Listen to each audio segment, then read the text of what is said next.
Hello to everyone, welcome to current मुद्दे। Current मुद्दे की इस वीडियो के थ्रू हम मौर्यन एम्पायर्स को डिस्कस करेंगे। जैसा कि आप जानते हैं कि हम हिस्ट्री की एसएससी मेंस के रिगार्डिंग एक सीरीज चला रहे हैं, उसी कड़ी में ये हमारा एक अगला वीडियो होगा। इस वीडियो में आने से पहले आपको पहले डले हुए वीडियोस को अच्छे से देखना है, उसके बाद ही इस वीडियो पर जंप करना है। रिगार्डिंग क्यों मैं ये बोल रही हूँ, क्योंकि हम इसको एक स्टेप बाय स्टेप फॉर्मेट में चला रहे हैं तो आपको समझने में आसानी होगी। तो आगे बढ़ते हैं। देखिए, कोई भी साम्राज्य, जैसा कि आप समझते हैं, आपके आगे लिखा है मौर्यन साम्राज्य, उसके पहले भी जो महाजनपद काल आया, उसके पहले हड़प्पन पीरियड आया, वो ऐसे ही एक दिन अराइज नहीं होता। हर चीज के पहले कोई ना कोई एक घटना घटती है, तब उसका उद्गम होता है। आप अगर हिस्ट्री को उठाकर देखते हैं, अपने एंशियंट हिस्ट्री को, तो आप पाते हैं कि वहां पे बेसिकली मुख्यतः तीन बहुत ही चीजें जो हुई, जो उनके चेंजेस, बड़े चेंजेस लाने में एक महत्वपूर्ण योगदान था। सबसे पहला तो अपना हड़प्पन सिविलाइजेशन है, उसके बाद आता है अपना महाजनपद पीरियड, जो कि एक चेंजेस लेकर आता है। उसी महाजनपद पीरियड की ही इस कड़ी में हम मौर्यन एम्पायर को पढ़ेंगे। देखिए, मौर्यन एम्पायर के ऊपर आने से पहले डायरेक्ट आप पहले ये जान लीजिए कि आखिर कौन से ऐसे राजवंश थे जिससे होते हुए हम मौर्यन डायनेस्टी तक आए। ठीक है। मगध, मगध जनपद आप सुनते हैं, जो मगध महाजनपद में से सबसे 16 महाजनपदों में सबसे पुराना ये जनपद हुआ करता था। ठीक है। जिसकी स्थापना किसने की थी? जिसका संस्थापक था बृहद्रथ। बृहद्रथ। आपसे अगर पूछा जाए कि मगध का संस्थापक कौन है, तो आपको सीधा लगाना है बृहद्रथ। ठीक। इसकी राजधानी क्या हुआ करती थी महाजनपद में? राजगृह या वैशाली। कई जगह आप गिरिब्रज भी देखोगे। ठीक। गिरिब्रज भी देखोगे या राजगृह। इतना क्लियर है। अब आप आ जाइए मगध। आप यहां पे देखते हो कि वो घटोत्कच, जो आप महाभारत काल में नाम सुनते हो, घटोत्कच, वो बेसिकली मगध जनपद से ही बिलोंग करते थे। मगध जनपद में ही हर्यक वंश, जिसको आप पितृहंता भी पढ़ते हैं, पितृहंता पितृहंता भी पढ़ते हैं, उनका भी जन्म यही हुआ था। पितृहंता वंश का संस्थापक कौन था? बिंबिसार। बिंबिसार। ठीक। कई जगहों पर आप इसका नाम शनिक भी पाते हो या शुनिक। बिंबिसार। हर्यक वंश का अंतिम शासक कौन था? नागदशक। पहला और अंतिम शासक जरूर याद रखिए। बिंबिसार पितृहंता वंश का पहला शासक था और नागदशक अंतिम शासक था। अच्छा, इनको मारकर क्यों इनका नाम पितृहंता पड़ा? क्योंकि यहाँ के जितने भी राजा हुए अगले, वो अपने पिताओं की हत्या करके हुए। अजात शत्रु, अजात शत्रु, जिसका एक उपनाम और क्या था? कुनिक। इनका एक और उपनाम था कुनिक। माना जाता है कि इनका जो मंत्री था वर्षकार या वारस्कर, उसकी सलाह पर उन्होंने अपने पिताजी की हत्या कर दी थी। इसके बाद आगे चलिए। आगे किसका शासन आता है? उदयन। उदयन का शासन आता है। उदयन कौन थे? वे वही व्यक्ति थे जिसने पाटली ग्राम, आज का जो आप पटना देखते हो, वो पहले कहलाता था पाटलिपुत्र, और उसके पहले उसका एक उद्गम ग्राम के रूप में हुआ। उसको एक ग्राम के तौर पे बसाया गया, इसलिए उसको पाटली ग्राम कहा जाता है। अगर आपके एग्जाम में आता है पाटली ग्राम का संस्थापक कौन है, आपको उदयन लगाना है। ठीक। इसके बाद पितृहंता वंश समाप्त होता है। नागदशक मैंने आपको बताया हुआ है।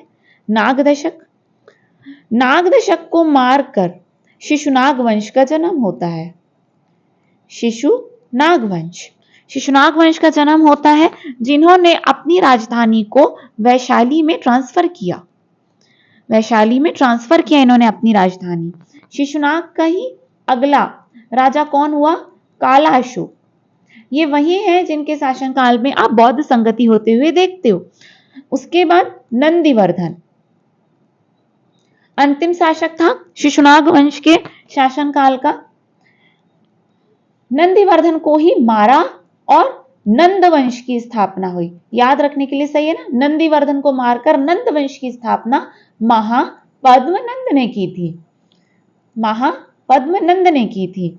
और महापद्मनंद के बाद हुए कौन? धनानंद, जिसको मारकर मौर्य साम्राज्य की नींव रखी गई। उम्मीद करती हूं आपको इतनी कहानी समझ में आ गई होगी। काफी आसान है इतनी कहानी को याद रखना। ठीक, तो हम अभी अपने नेक्स्ट उसमें आ जाते हैं। मुझे थोड़ा सा समय दीजिए, मैं ये सब रिमूव कर दूं, बस 2 मिनट दीजिए।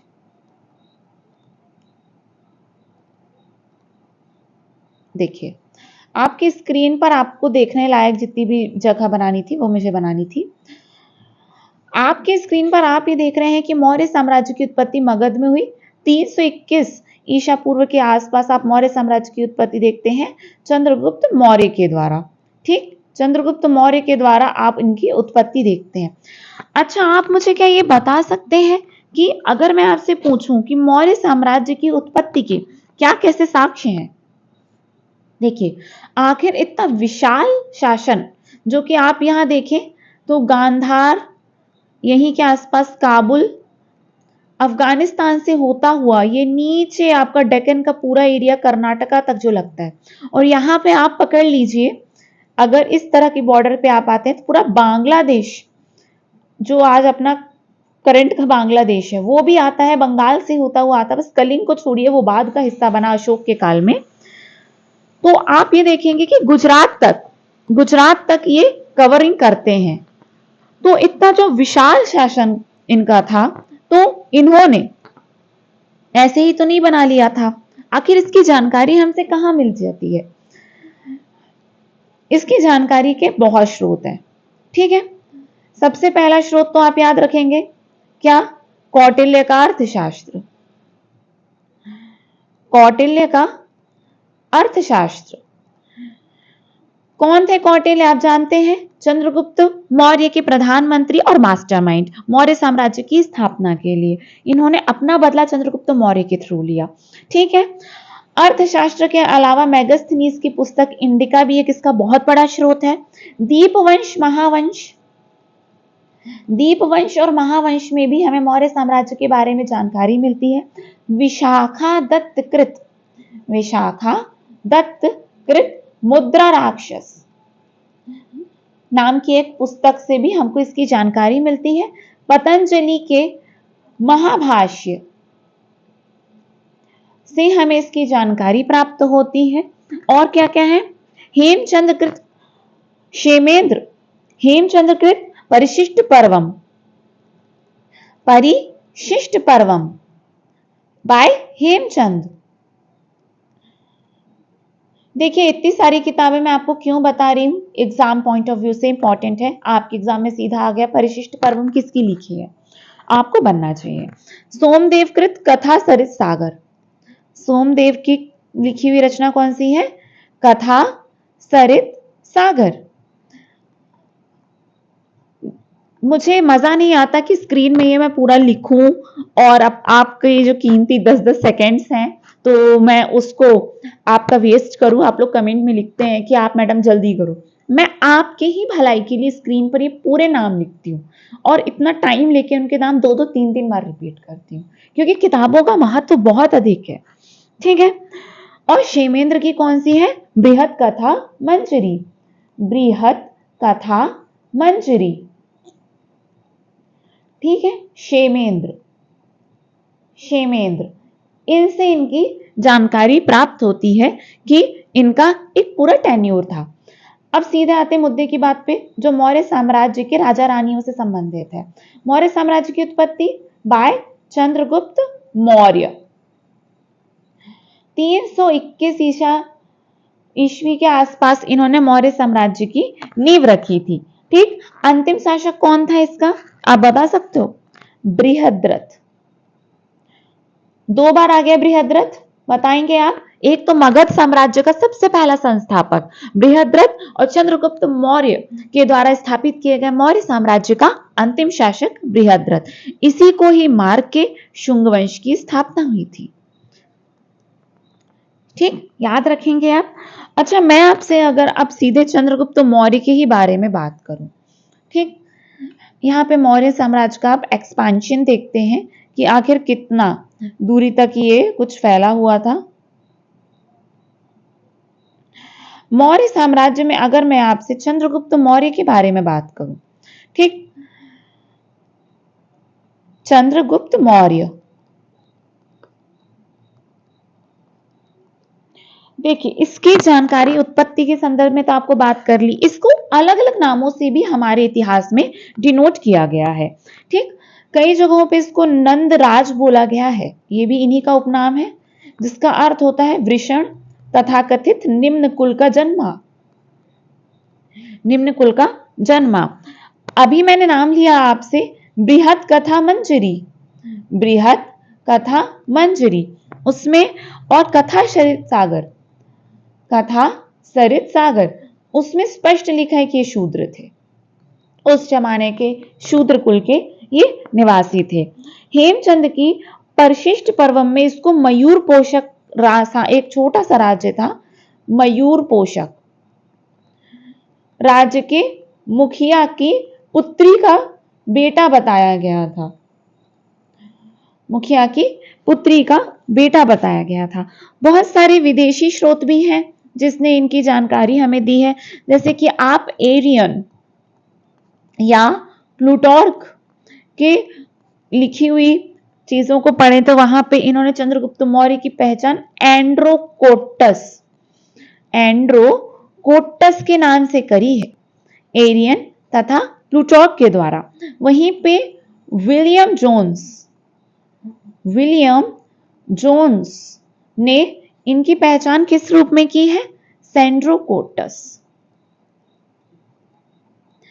सेंड्रोकोटस, एंड्रो और सेंड्रो दो नाम है।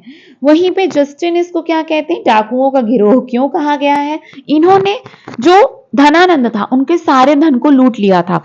किसी भी राज्य का सबसे बड़ा जो कहना चाहिए स्तंभ होता है, उसमें से एक स्तंभ उसका धन भी होता है, तो इन्होंने इस तरह उसको खोखला किया, तो इन्होंने डाकुओं का गिरोह कहा और डाकुओं के गिरोह का सरदार माना। मौर्य साम्राज्य की विशेषता में कुछ बताया गया कि 5 लाख वर्ग किलोमीटर में यह फैला हुआ था। भारत से लेकर केरल, तमिलनाडु के भी कुछ हिस्सों को छोड़कर शेष भारत उपमहाद्वीप पर मौर्य साम्राज्य की स्थापना थी, जो कि हम ऑलरेडी डिस्कस कर चुके हैं। अगर आप चंद्रगुप्त मौर्य की ही केवल लाइफ को देखते हैं तो उनकी उपलब्धियों को अगर हम डिस्कस करें, ठीक है, तो आप पाते हैं कि चंद्रगुप्त मौर्य की सबसे पहली तो भाई उपलब्धि ये थी कि उसने एक विशाल मौर्य साम्राज्य की स्थापना की। उस जमाने में धनानंद सबसे अधिक अमीर व्यक्ति था, लेकिन उसको पराजित किया।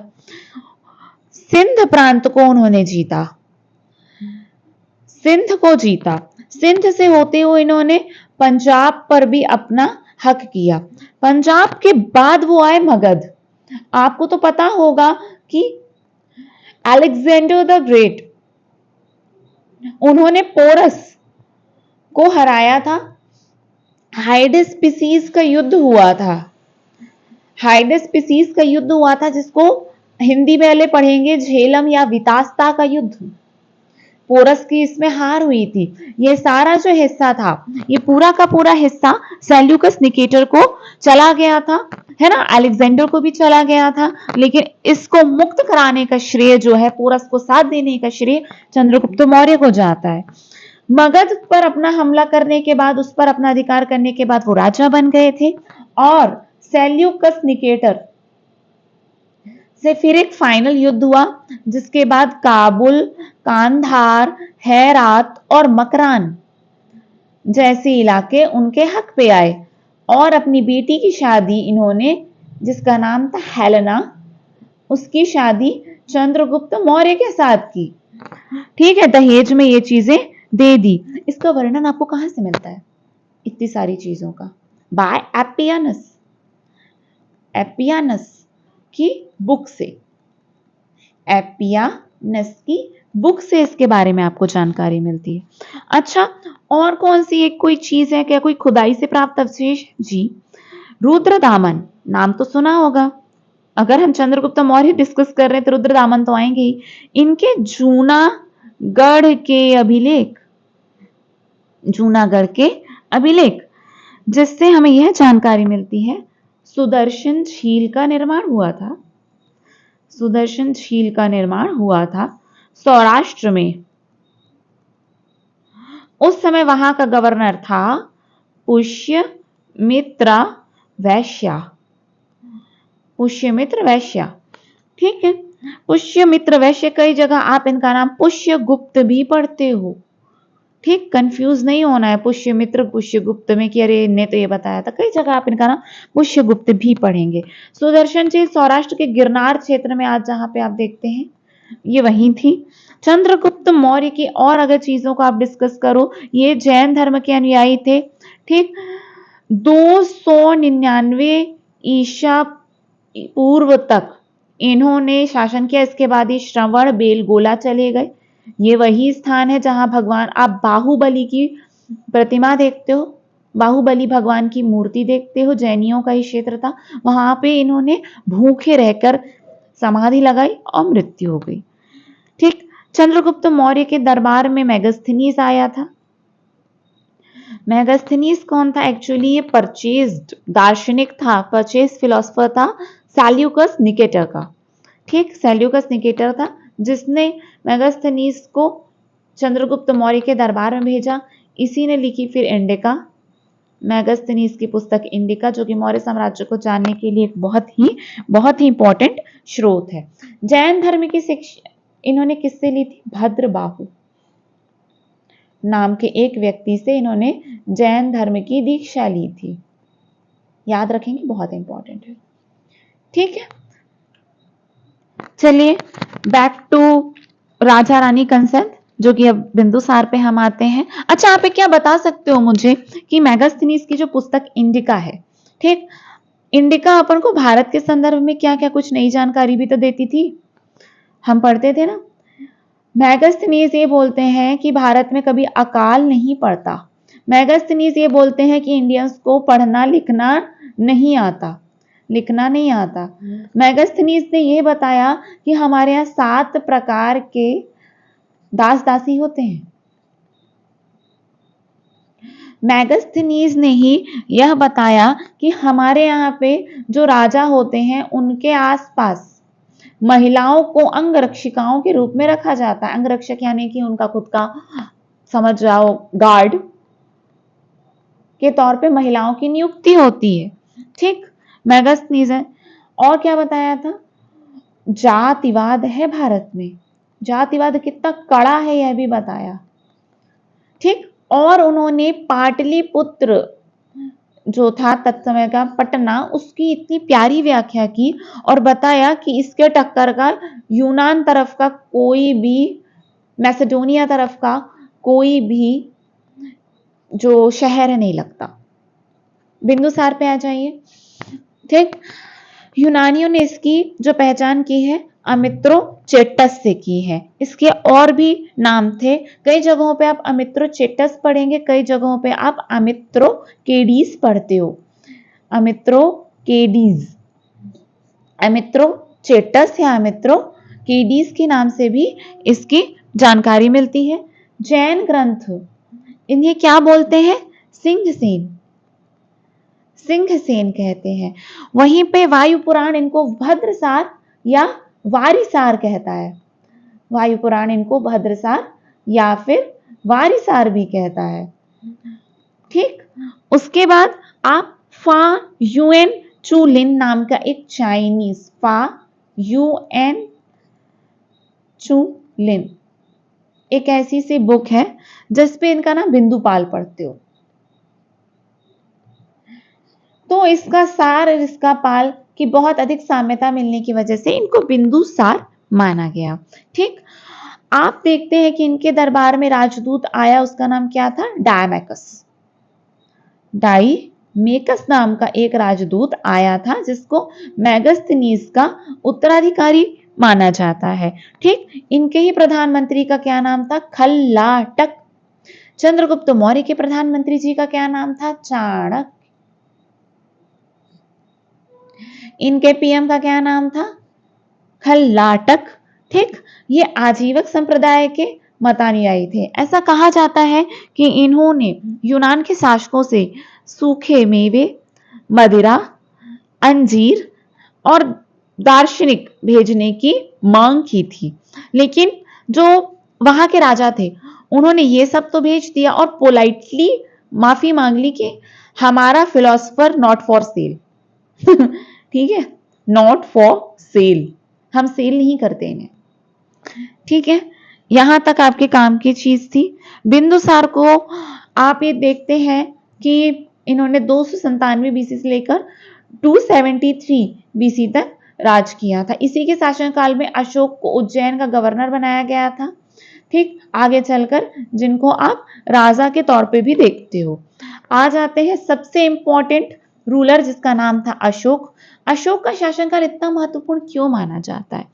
अशोक ने अपने शासनकाल में लगभग 84,000 स्तूपों का निर्माण करवाया।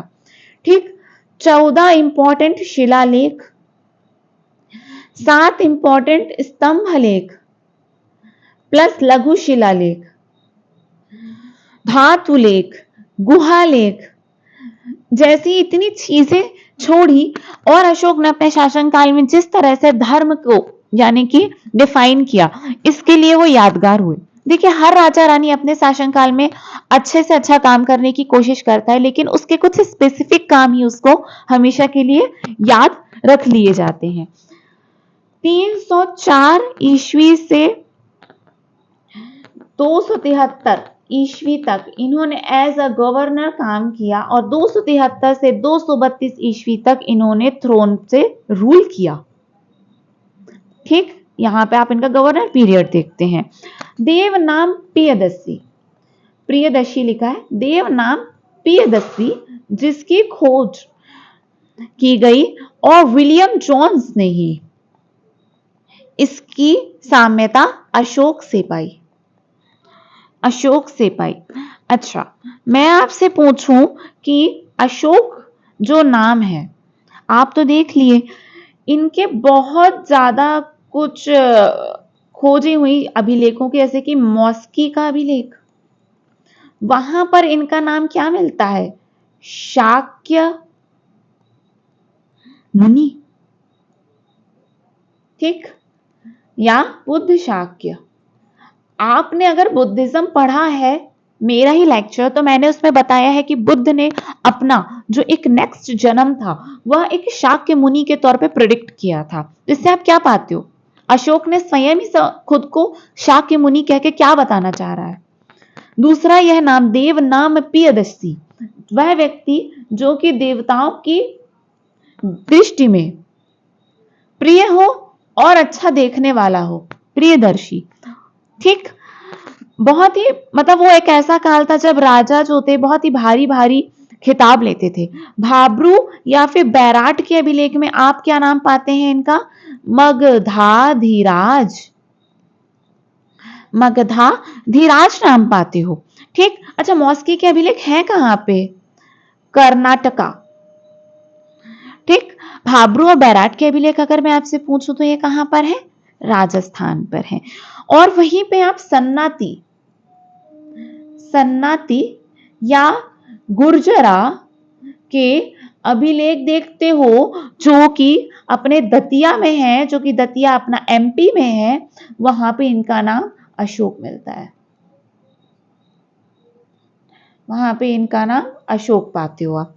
ठीक, इतना आपके लिए जानने को काफी है। अभी अब इनके परिवारों को भी पढ़ेंगे। देखिए, सबसे पहले जेम्स प्रिंसेप ने इनके शिलालेखों को पढ़ा, लेकिन पाद्रेत्री फैंटलर, पाद्रेती फैंथलर ने इनकी साम्यता को स्वीकारा जगह जगह की पढ़ के इन चीजों को कि भाई ये सब जितनी भी खोज हो रही है ये सब अशोक से साम्यता रखते हैं। ठीक, 1870 आ जाते हैं अपनी नेक्स्ट स्लाइड पे। देखिए यहाँ पे आप सीधे यहाँ पे जंप हो रहा है, ये भेरी घोष गया। उसके पहले हम इनके थोड़े से परिवार का भी डिस्कशन पढ़ लेते हैं, एग्जाम के लिए बहुत जरूरी है। इनके परिवार का जो डिस्कशन इनके खुदाई से प्राप्त अवशेषों में मिलता है, तो सबसे इंपॉर्टेंट है महेंद्र और उनकी पुत्री संघमित्रा। आप जानते हैं इनका नाम क्यों इतिहास में प्रसिद्ध है? बुद्ध धर्म के प्रचार प्रसार के लिए इनको श्रीलंका तक भेजा गया था। ठीक, ये जो थे बच्चे, ये महादेवी नाम की एक औरत के बच्चे थे। ठीक, महादेवी कौन थी? विदिशा के एक व्यापारी की पुत्री थी। अशोक जब उज्जैन का गवर्नर हुआ करता था, तब उसने इसके साथ शादी की थी। ठीक, और इसी के ही वजह से वैश्य टेकरी नाम का एक बुद्धिज्म प्लेस है जो कि उज्जैन में स्थापित किया गया है। इसी ने ही करवाया था इसकी स्थापना। ठीक, कारुवाकी कारुवाकी और उसके पुत्र तीवर का उल्लेख आप पाते हैं। कहाँ मिलता है ये? कौशाम्बी का अभिलेख। कौशाम्बी के अभिलेख में इनका आप जिक्र पाते हो। पुत्र जालोक, एक इनका पुत्र था, पुत्र जालोक। इसका वर्णन आप कहाँ पाते हैं? कल्हण की कृत राजतरंगिणी। मैं क्यों ये नाम ले रही हूं, मैं सीधा राजतरंगिणी भी कह सकती थी, भले आपको याद है, स्टिल कल्हण कृत राजतरंगिणी में आप इनका जिक्र पाते हो। That is it. जितना भी परिवार को जानना था यहाँ पे आपका समाप्त होता है। आपको इतना जानना चाहिए कि किसका किस अभिलेख में वर्णन है। सीधा अगर आपसे पूछ दिया गया कि उनकी रानी कारुवाकी और पुत्र तीवर का उल्लेख आप कहाँ पाते हो, अगर आपने ये देखा है, अच्छे से सुना है, नजरों से भी अगर निकाल दिया है, एट द टाइम आपको डेफिनेटली स्ट्राइक कर जाएगा। अशोक ने कश्मीर में ही एक जो है श्रीनगर, जहां पे आप डल लेक देखते हैं, इसकी स्थापना की थी। बहुत इंपॉर्टेंट, कहीं नहीं पढ़ा होगा आपने। ठीक, बौद्ध धर्म के मतानुयायी होने का प्रमाण कहां से मिलता है? इनके भाब्रू या फिर बैराट के अभिलेखों से इनकी जानकारी प्राप्ति होती है, जहां पे इन्होंने बुद्धम, धम्मम और संघम जैसे त्रिरत्न खुदवाए हैं। कहां? भाब्रू या फिर बैराट के अभिलेख। ठीक, बुद्धम, धम्मम, संघम नाम के 3 रत्नों को खुदवाया है। ठीक, अब हम आ जाते हैं इनके अभिलेखों या शिलालेखों के ऊपर। आप देखिए, शिलालेख को शाही आदेश के रूप में जाना जाता है। आप अगर अभिलेख की भाषाएं देखते हैं, ब्राह्मी, खरोष्ठी, ग्रीक और आरमाइक, आप भारत की भाषा देखते हैं, अगर भारत में खुदाई की, तो वो है ब्राह्मी में। आप जैसे जैसे अगर पाकिस्तान के नियर जाते जाएंगे, पंजाब और सिंध का प्रांत लगेगा, पाकिस्तान, पंजाब, सिंध प्रांत, तो खरोष्ठी प्रांत हैं। ग्रीक और अरमाइक भाषा आप लगभग पाकिस्तान को कवर करते हुए अफगानिस्तान अगर पहुंचेंगे, तो वहां की जो शिलालेख और स्तंभ लेखों की भाषा है वह इनमें पाई जाती है, ग्रीक और अरमाइक। प्रमुख 14 शिलालेख थे जो कि सीधे जनता से, कहना चाहिए मैन टू मैन टॉक को सिद्ध करती है। अच्छा, इनको स्टोन्स में, मतलब आप ये देखेंगे कि इनके द्वारा स्टोन की ढलाई होती थी और फिर उसमें खुदाई करते हुए इनको लिखा जाता था। तो आप ये पाते हो कि उस समय पे इतना प्यारा स्टोन कटिंग करके इनको स्कल्पचर्स को बनाया गया कि आज तक कहा जाता है कि इन पत्थरों की शाइन नहीं गई है। सोचिए कितनी बेस्ट क्वालिटी के ये सब चीजें रही होंगी। ठीक, अगर आप बृहद शिलालेखों की बात करो, बृहद शिलालेखों की बात करो, तो ये मुख्यतः पाए जाते हैं कहां पे? शहबाजगढ़ी, मानसेहरा, कालसी। तो हम इनको बहुत ही अच्छे 1 to 1 डिस्कस कर लेते हैं। शहबाजगढ़ी, शहबाजगढ़ी जो कि आज आप कहां देखते हो? पेशावर, जो कि एक पाकिस्तान का हिस्सा है। इसकी खोज किसने की थी? जनरल कोट के द्वारा, जनरल कोट के द्वारा इसकी खोज की गई थी। मानसेहरा, मानसेहरा आज कहां पर है? आपसे अगर पूछा जाए एग्जाम में, आजकल ये सीधा आने लगा है, हजारा, जो कि पाकिस्तान में है। ठीक, इसकी खोज किसके द्वारा की गई थी? कनिंघम महोदय के द्वारा। कनिंघम महोदय के द्वारा इसकी खोज की गई थी। कालसी, कालसी कहाँ का प्रांत है? कालसी हम उड़ीसा में देखते हैं, कालसी उड़ीसा में देखते हैं। यहीं पे ही आप कलिंग के स्कल्पचर्स देखते हैं, शिलालेख देखते हैं। फॉरेस्ट महोदय के द्वारा इसकी खोज की गई थी। गिरनार के अभिलेख जो कि गुजरात का पार्ट है, ठीक। गिरनार के बृहद शिलालेखों को आप कहां पाते हो? आप पाते हो गुजरात में, और इसकी खोज की थी किसने? कर्नल टॉड के द्वारा। ये बहुत इंपॉर्टेंट है। मैं क्यों इनके ऊपर इतना जोर दे रही हूं? क्योंकि ये वो पॉइंट्स हैं जो मैं पिक करके आपके लिए ला रही हूं, जो आप कहीं नहीं पढ़ते हो। आप ल्यूसेंट उठाइए, ओके। आप अपनी और स्टैंडर्ड एनसीईआरटी उठाइए, ओके। आपके पास इतनी पूरी एनसीईआरटी पढ़ने का समय नहीं होता, लेकिन ये मैंने एक थॉरो एनसीईआरटी पढ़ के आपके लिए हैंड पिक किया है। धौली के शिलालेखों को अगर पढ़ते हो आप, तो इनकी खोज किसने की थी? कीटो, कीटो महोदय के द्वारा इनकी खोज की गई थी। जौगढ़, जौगढ़ की अगर मैं बात करूं तो इसकी खोज किसने की थी? वॉल्टर इलियट, इलियट महोदय के द्वारा इसकी खोज की गई थी। एरगुडी के अभिलेख, एरगुडी जो कि आप पढ़ते हैं आंध्र प्रदेश में है, आंध्र प्रदेश का यह हिस्सा है। इसकी खोज किसने की थी? अनु घोष, एक इंडियन इंसान था, अनु घोष। आप इसको ज्यादा इस पे पैनिक मत होइएगा। 2-3 बार अगर आप इसी नाम की 10 सेकेंड्स के ही अंतर ही आपका हो जाएगा, या ज्यादा से ज्यादा 1 मिनट, इनको 2-3 बार चला के देखोगे, आपको याद हो जाएगा।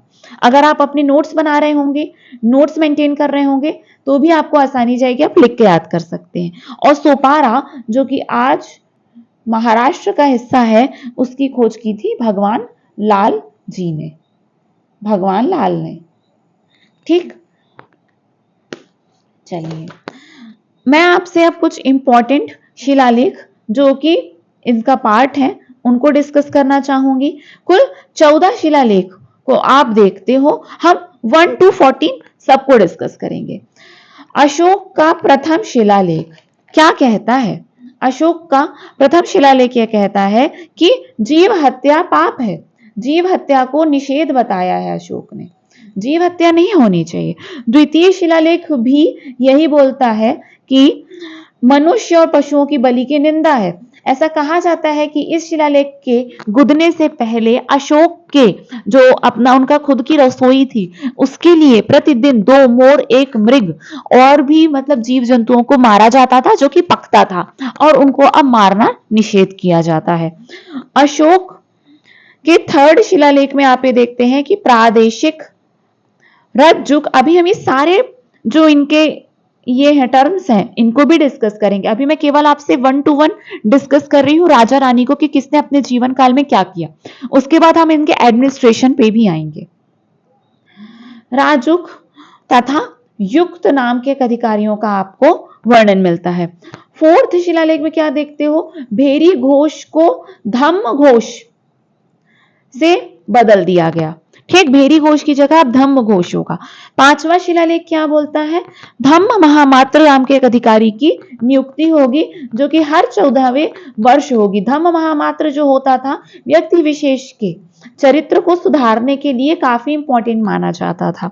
ऐसा माना जाता है कि जिस दिन से धम्म की स्थापना हुई, ऐसा खुद इस शिलालेख में लिखवाया गया है कि जिस दिन से धम्म की स्थापना हुई है, माता पिता, गुरुओं इत्यादि का जो आदर था, सत्कार था, मित्र और क्या बोलते सगे संबंधी इत्यादि का जो आदर और सत्कार था, वह पहले की तुलना में कई गुना अधिक बढ़ चुका है।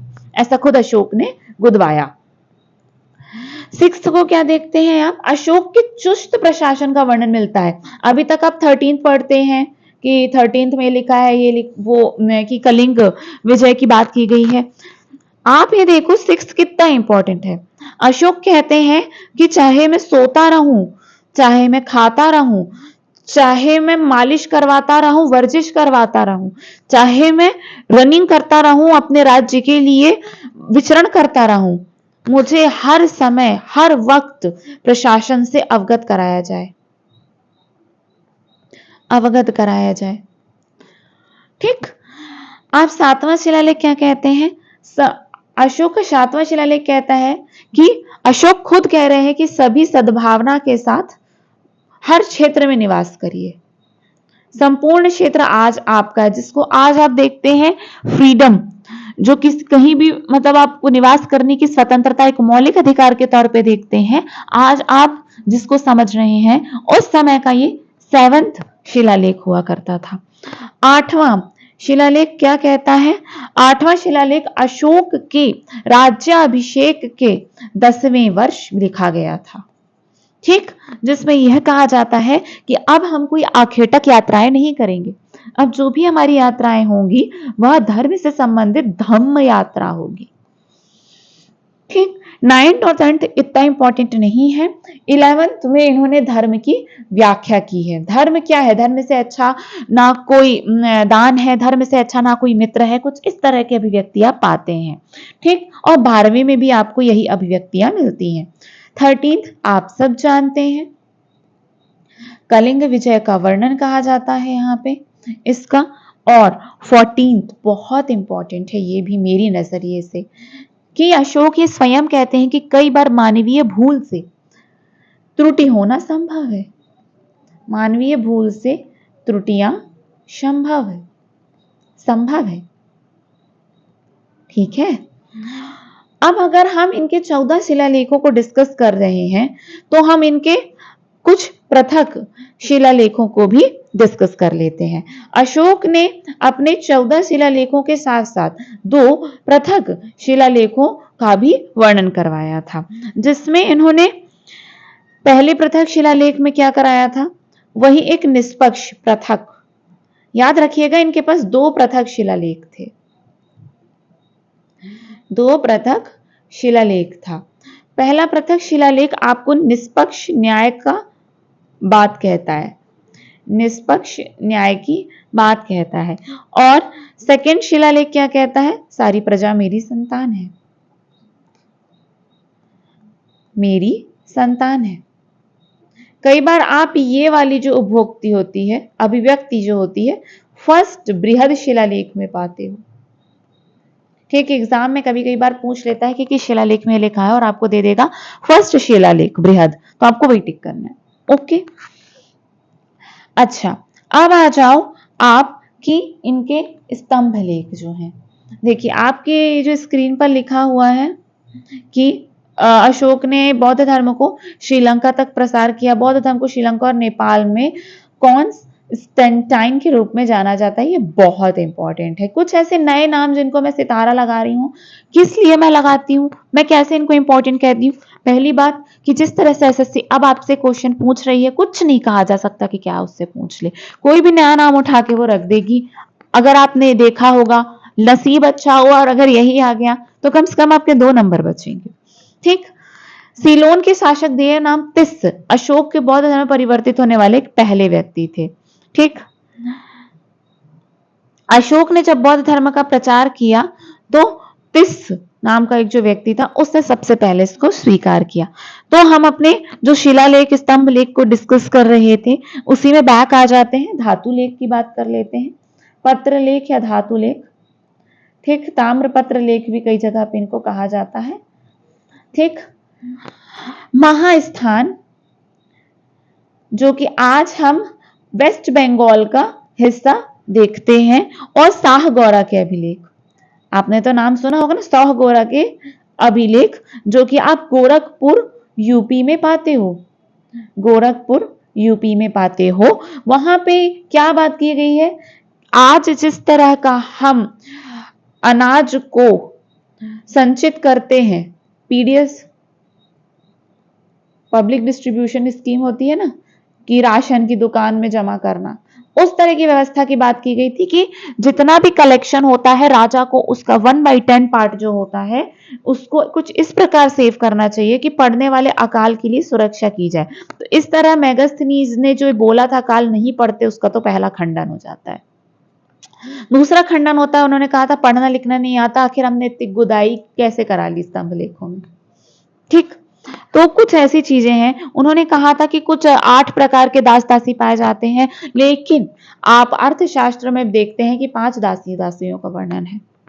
तो कुछ ऐसी चीजें हैं जो मेगास्थनीज ने काफी एग्जीक्यूट करके लिख दी हैं, चीजों को बहुत ज्यादा बढ़ा चढ़ा के लिखी हैं, तो उसके लिए हम डिस्कशन होने की जरूरत है।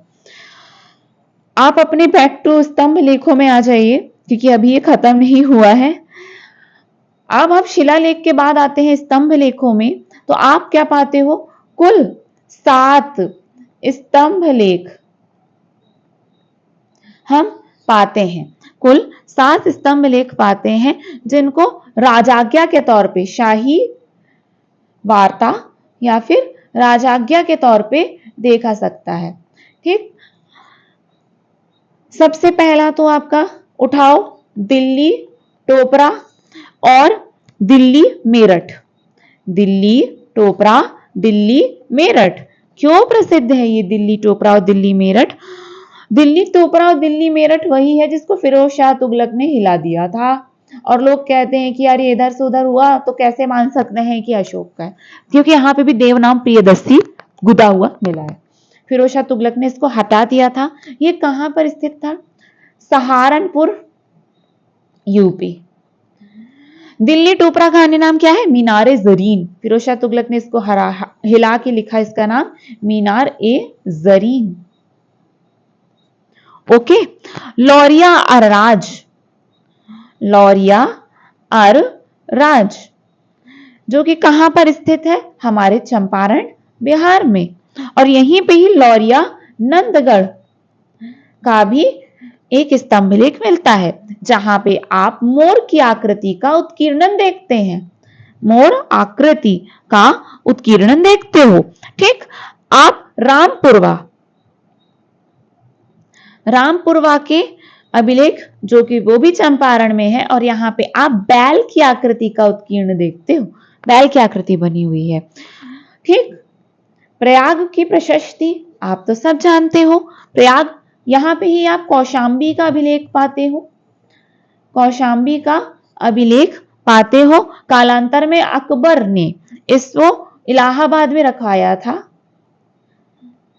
इसी कौशांबी के अभिलेख पर आप समुद्रगुप्त की प्रशस्ति भी गुदी हुई पाते हैं, जो कि बाण भट्ट के द्वारा गोदी गई थी, और उसके बाद इसको अकबर के द्वारा इलाहाबाद में रखवाया गया था। दैट इज आपका जो स्तंभ लेख खत्म होता है। अब आ जाइए आप अपने लघु स्तंभ लेख में। आपको लग रहा होगा कि बाप रे कितना सब पढ़ा रही हैं, लेकिन ये सब जरूरी है। लघु स्तंभ लेख में क्या पढ़ते हैं आप? खोजें पढ़ लेते हैं हम। सांची, ठीक है, लघु स्तंभ लेख में इनकी खोज किसने की थी? ऑरल आइंस्टीन। ठीक, ऑरल स्टाइन भी पढ़ते हैं आप, स्पेलिंग ध्यान दीजिएगा। ऑरल स्टाइन नाम के एक व्यक्ति ने की थी। ठीक, सांची की खोज वाकणकर ने की थी, माफ कीजिएगा, सांची की खोज वाकणकर महोदय ने की थी। ऑरल स्टाइन ने आपके सारनाथ के स्तंभ की खोज की थी, जहां पे आप अशोक चक्र पाते हैं। कौशांबी, जिसको रानी का अभिलेख भी कहा जाता है, ठीक है, कौशांबी रानी का अभिलेख जो कि सबसे ज्यादा छोटा अभिलेख है, उसकी खोज की थी कैप्टन बर्ट के द्वारा, कैप्टन बर्ट के द्वारा की गई थी। रुमीनदेई, आप क्या मुझे बता सकते हो रुमीनदेई नाम का प्लेस कहाँ है? रुमीनदेई नाम का प्लेस कहाँ है? इसकी खोज किसने की थी? फ्यूरर, फ्यूरर नाम के एक व्यक्ति ने की थी। और निगाली सागर, ये भी बताओ कहाँ है? निगाली सागर, इसकी खोज की थी किसने? आपको इसका आंसर कमेंट में देना है कि इसकी खोज किसने की थी और ये कहाँ है। मैं रुमीनदेई बता देती हूँ, ये नेपाल का तराई क्षेत्र है।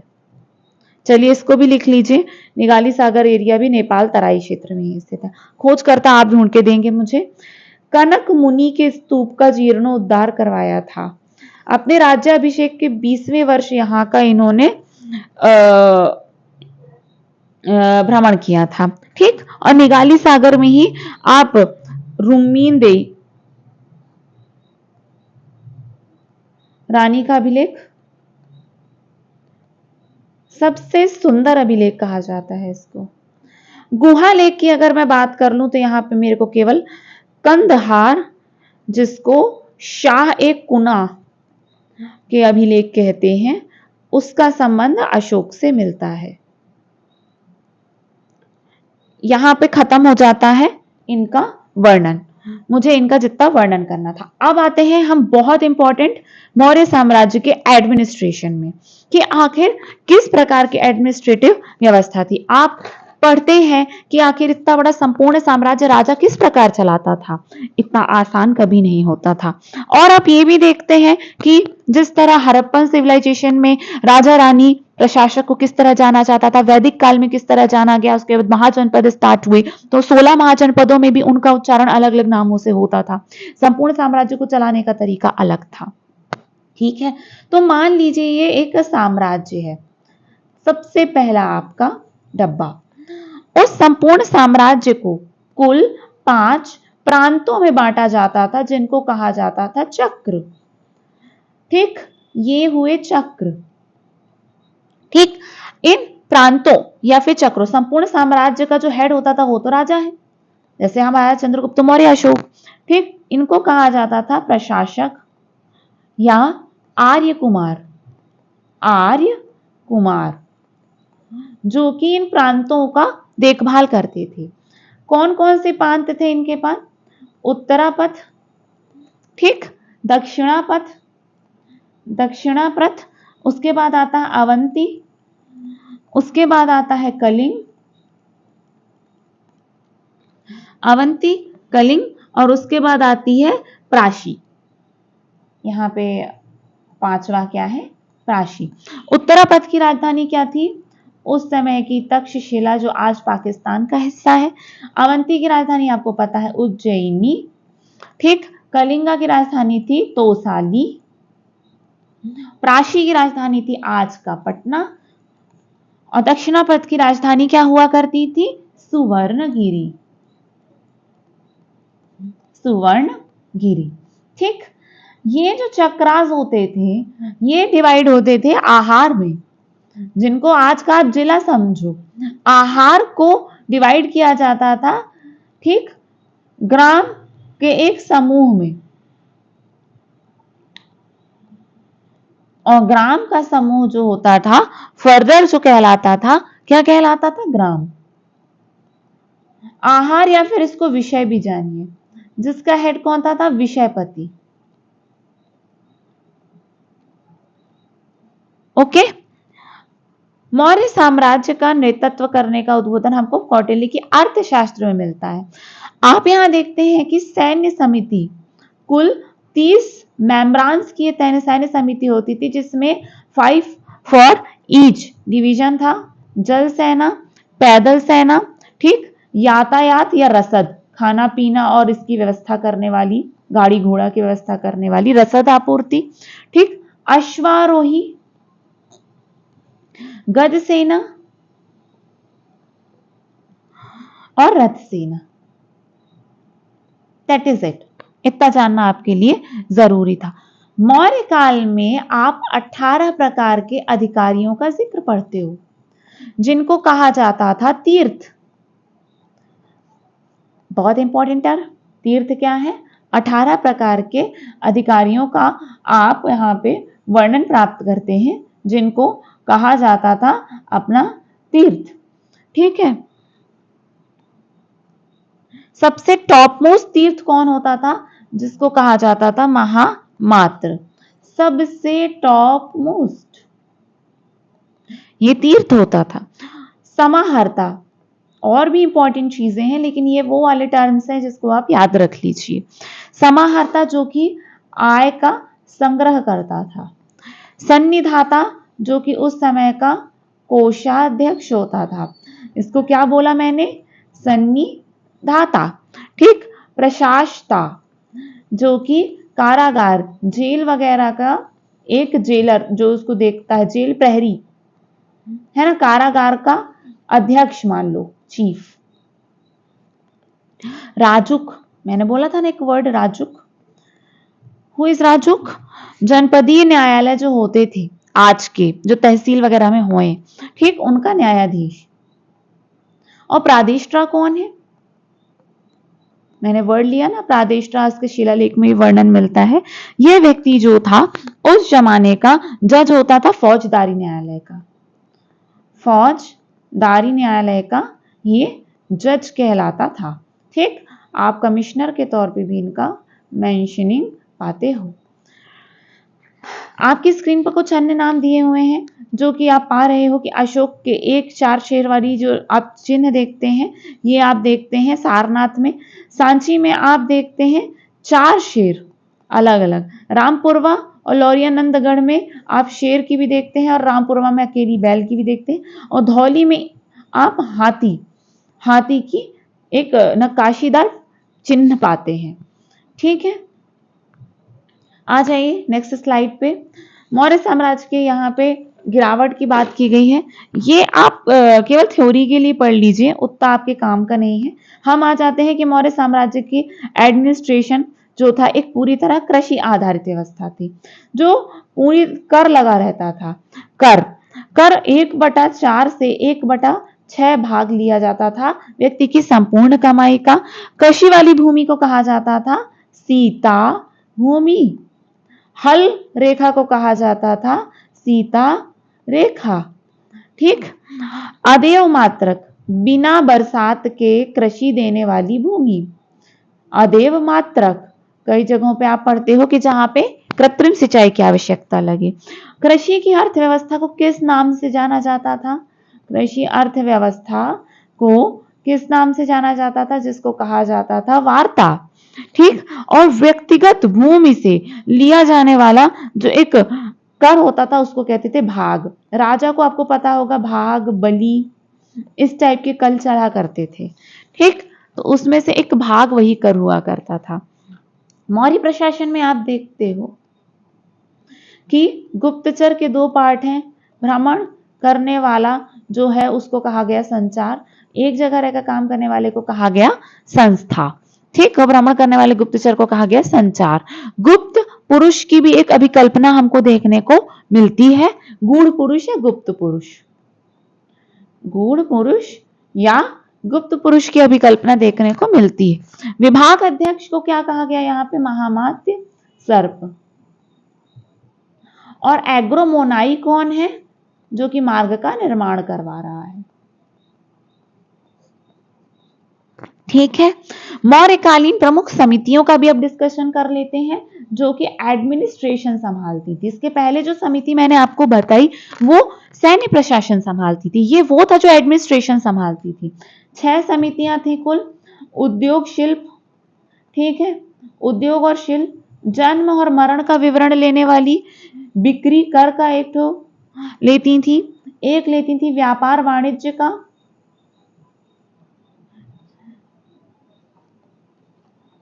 और कौन सी थी? विदेशियों के आवागमन की जानकारी रखने वाली, और विक्रय का निरीक्षण की सब चीज सही से हो रहा कि नहीं, विक्रय का कर का निरीक्षण करने वाली समितियां। जब हम अब एडमिनिस्ट्रेशन डिस्कस कर लिए हैं तो अब हम यहाँ का कोर्ट डिस्कस कर लेते हैं कि वहां पे न्याय व्यवस्था किस प्रकार की थी। मौर्य प्रशासन की न्याय व्यवस्था की आप जानकारी कहां से पाते हो? ये हमको कौटिल्य की अर्थशास्त्र के बारे में जानकारी मिलती है। अच्छा, आप एक देखेंगे कि ग्राम प्रशासन और नगरीय प्रशासन जैसी छोटी इकाइयों में भी यह प्रशासन डिवाइड था, जिसकी जानकारी हमको कहां मिलती है? ग्राम का मुखिया था ग्रामीणी, ग्राम की आयोजित सभा कहलाती थी ग्राम सभा। जानकारी मिलती है हमको सौहगोरा और महास्थान के अभिलेखों से, जहां पे हमने ये भी पढ़ा कि अनाज को संचित करने के लिए इन्होंने कहा है। नगरीय प्रशासन का प्रमुख कौन होता था? ठीक, विषय का प्रशासन, विषय जो गांवों के समूह में डिवाइड था वो नगर कहलाता था, और उसका मुखिया कहलाता था पुर मुख्य। हमने पढ़ा विषय जो था ग्रामों के समूह में डिवाइड था और इसका हेड था पुर मुख्य। ये टर्मिनोलॉजी पे मैं जान इसलिए इतना डाल रही हूं क्योंकि ये बहुत इंपॉर्टेंट होते हैं, आपसे एग्जाम में पूछा जाएगा और आप नहीं बनेगा। मैं देखती हूँ कमेंट में आप बोलते पीडीएफ दो पीडीएफ दो। पीडीएफ में इतनी सारी चीजें, देखिए ये सामने पीडीएफ है, हमको आपका एक छोटे से छोटे समय पे कवर कराना होता है, इसलिए हम ये चीजें स्लाइड्स पे नहीं लिखते। हमें पता है कि आप पीडीएफ को सेव करके अपने मोबाइल को भर लोगे, पढ़ोगे नहीं, इसीलिए ये एक वीडियो के जरिए लेकर आने की हमारी कोशिश होती है। और कोई कारण नहीं है, हमें भी इतनी मेहनत करने का कोई शौक नहीं होता, हमें भी पीडीएफ दिया, काम खत्म हो गया। ठीक है, अगर मैं यहाँ पे मैंने आपसे बोला कि मैं इनके कोर्ट्स मेंबर्स को डिस्कस कर रही थी। कौटिल्य की अर्थशास्त्र में यह बताया गया है कि मौर्य प्रशासन में न्याय व्यवस्था काफी अधिक कड़ी हुआ करती थी। ठीक, मौर्य न्यायालय जो था ये बहुत अच्छे से दीवानी और फौजदारी व्यवस्थाओं में बटा हुआ था। किसी को अगर दीवानी और फौजदारी नहीं पता तो ये है सिविल, आप जो देखते हैं, और ये होता क्रिमिनल कोर्ट। अब आप समझ पा रहे होंगे, इसका हेड कहलाता था व्यावहारिक, और इसका हेड क्या कहलाता था, मैंने बताया प्रादेष्ट्रा। जानकारी कौटिल्य का अर्थशास्त्र, कौटिल्य के अर्थशास्त्र से इसकी जानकारी मुझे मिल रही है। ठीक है, बृहद्रथ मैंने ऑलरेडी आपको बताया हुआ है, इसको मारकर शुंग वंश की नींव रखी पुष्यमित्र शुंग के द्वारा। ऐसा कहा जाता है कि चंद्रगुप्त मौर्य ने 10 राजाओं को परास्त किया था। पर्वतक बहुत इंपॉर्टेंट है, नाम के एक व्यक्ति जो कि उस समय कश्मीर का शासक था, उसका सहयोग लेकर इसने धनानंद को पराजित किया था। तो इस तरह हमारा मौर्यन एम्पायर पर जो डिस्कशन होना था वह फिनिश होता है। उम्मीद करती हूं आपको वीडियो पसंद आएगा और उसके पहले की भी वीडियोस से आप अपनी पढ़ाई को जारी रखे होंगे। तो पढ़ते रहिए और करंट मुद्दे के साथ बने रहिए। Thank you for watching current मुद्दे।